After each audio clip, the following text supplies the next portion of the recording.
শরীয়তের মধ্যে এক প্রকারের তালাক রয়েছে যেটা নিষিদ্ধ।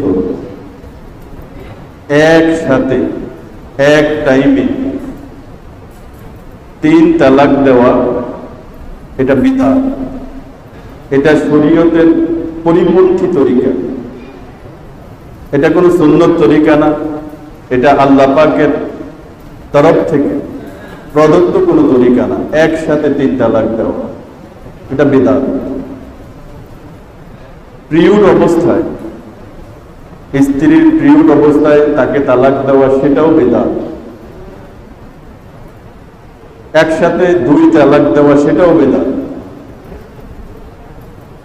অথবা এমন পবিত্রতা, পিরিয়ডের পরে যে পবিত্রতা আসছে সেই পবিত্রতায় স্ত্রীর সাথে বিশেষভাবে গিয়েছে, সেই পবিত্রতার মধ্যে তালাক দেওয়াও বিদআত।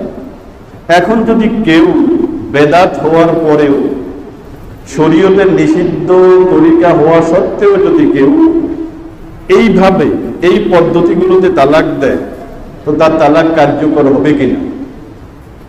এই সমস্ত পদ্ধতিতেও যদি, নিষিদ্ধ পদ্ধতিগুলোতে যদি কেউ তালাক দিয়ে দেয়, তার তালাক কার্যকর হয়ে যাবে। হযরত আব্দুল্লাহ ইবনে ওমর রাদিয়াল্লাহু তাআলা আনহু রাসূল পাক সাল্লাল্লাহু আলাইহি ওয়াসাল্লামের জামানায়, রাসূলের যুগে নিজের স্ত্রীকে ওই পিরিয়ড অবস্থায় 1 তালাক দিয়েছিলেন। তো ওমর রাদিয়াল্লাহু তাআলা আনহুর কাছে এই বিষয়টা একটু খটকা লাগাতে ওনার মনে উনি বিষয়টা রাসূল পাক সাল্লাল্লাহু আলাইহি ওয়াসাল্লামকে জানাইলেন যে, ইয়া রাসূলুল্লাহ, আমার ছেলে আব্দুল্লাহ তো তার স্ত্রীকে পিরিয়ড অবস্থায় তালাক দিয়ে দিয়েছে।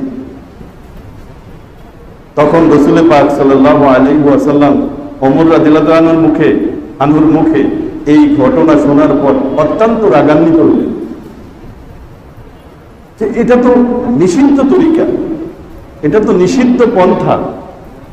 ওই সময় তো স্ত্রীকে তালাক দেওয়া যায় না। তারপরে রাসূল বলেছেন, যাও হে ওমর, আপনি যান, আব্দুল্লাহকে গিয়ে বলেন সে যেন তালাকটাকে প্রত্যাহার করে তার স্ত্রীকে যাতে ফিরে আনে।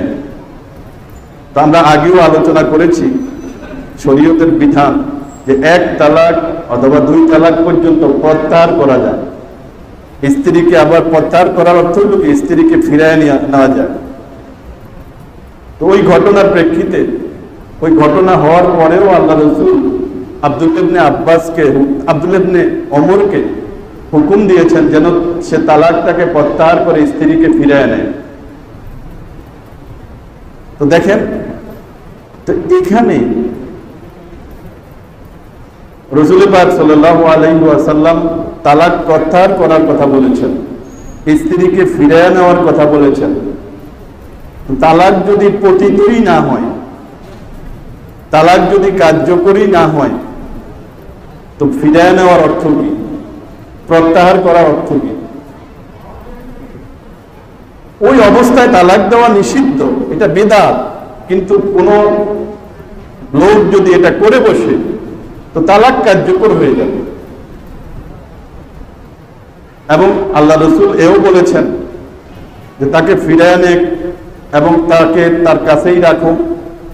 পরবর্তীতে যদি তাকে তালাক দেওয়ার প্রয়োজন হয়, তো তারপরে যখন আবার পিরিয়ড শুরু হবে, ওই পিরিয়ডের পরে যখন নাকি পবিত্রতা আসবে, ওই সময় তাকে তালাক দিবে যদি প্রয়োজন হয়।